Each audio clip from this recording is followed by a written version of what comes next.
the expression pay it forward? We're putting a twist on that here at Cityline. In our new series, Say It Forward, we're finding extraordinary women to tell their stories in the hopes of inspiring others. First up, a woman named Ebonnie Rowe. You've all heard of Grammy winner Nelly Furtado and Juno Award winner Julie Black. Ebonnie helped launch their careers with an event called Honey Jam. She saw a hole in the industry, local female artists who weren't given a safe space to shine. So she created it herself. The first show was supposed to be the only show, but the audience wanted more. When I say honey, you say jam, honey. Jam! Honey. Jam! And 27 years later, she is still blazing trails, and that's just a start. I am so thrilled to have this incredible woman with me here on Cityline. A big welcome to Ebonnie. Hello.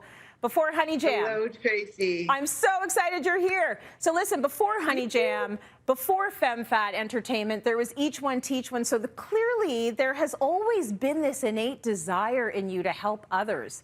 Where did that come from? And tell us a little bit about how you came to create these amazingly disruptive programs. So the desire to give back and make a difference in community is how I was raised. Both of my parents were both very community-minded.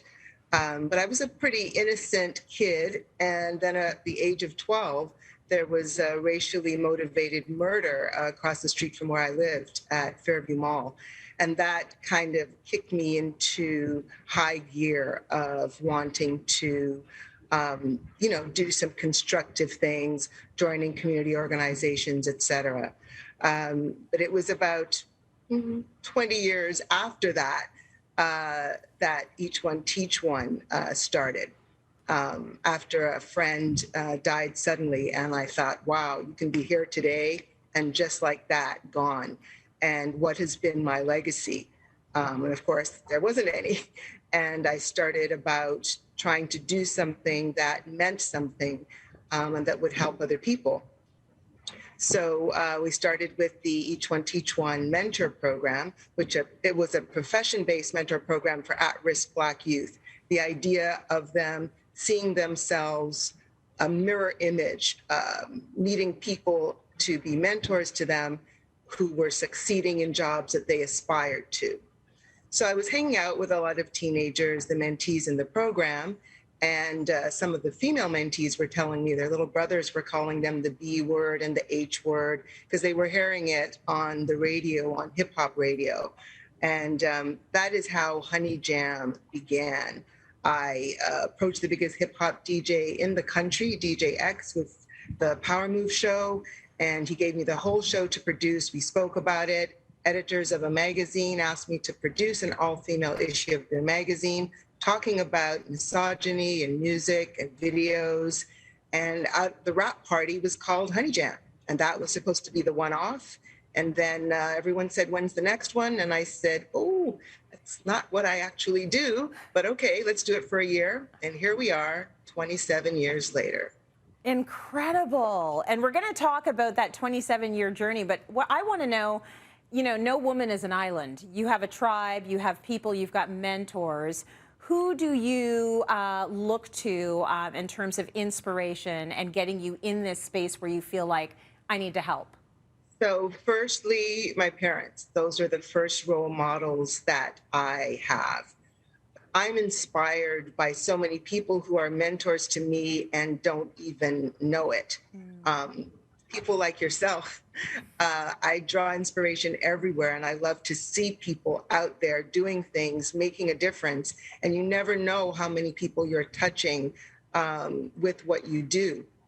And I like to surround myself not with yes people, but with people who know more than I do and who I can learn from, who have my best interests at heart, respect me, and want me to win. And so those are the people who are in my immediate circle. Yeah, that's a major key to success. Everyone around you should be able to add something that you can't. I think that that's such a smart way to lead. Okay, I want to talk about your happy moments, because I'm sure there's a lot of challenges and a lot of struggles as well, but what makes you happiest about the work you do? I absolutely love calling the artist to tell them that they're in the show. That is such a bright spot for me. And I remember one time I called and the artist was at the gym. She was on the treadmill and she fell off and she screamed. So they're very excited, and I love to share that moment with them. I also love to watch them transform.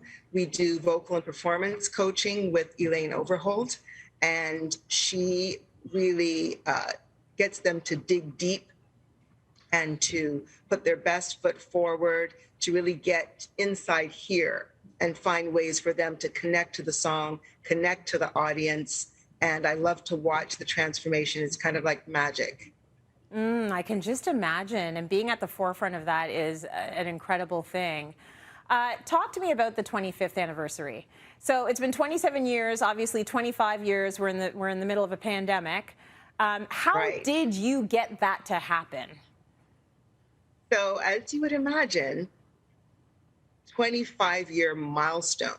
How long I would have been thinking about that, how long I would have been planning, and all the amazing things that were supposed to be underway. And then, oops, surprise, pandemic. You can do none of those things that you had planned.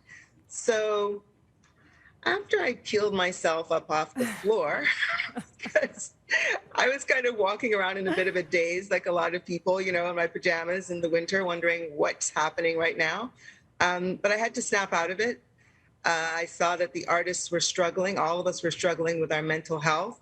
And I believe that the show must go on and that, suck it up. Let's go. You are providing a service that you have promised, and you have to lead by example and show that you don't let anything just, that you roll over. I'm also a disciple of Malcolm X. By any means necessary, make it happen. So that's what I did. I didn't want it to be something where people said, oh, this is what they had to settle for because of the pandemic. I needed to be excited. I wanted them to be excited. The artists, I wanted it to be fantastic. And that's what we did. We went to the Elma Combo, legendary venue, state-of-the-art, multi-million-dollar renovation.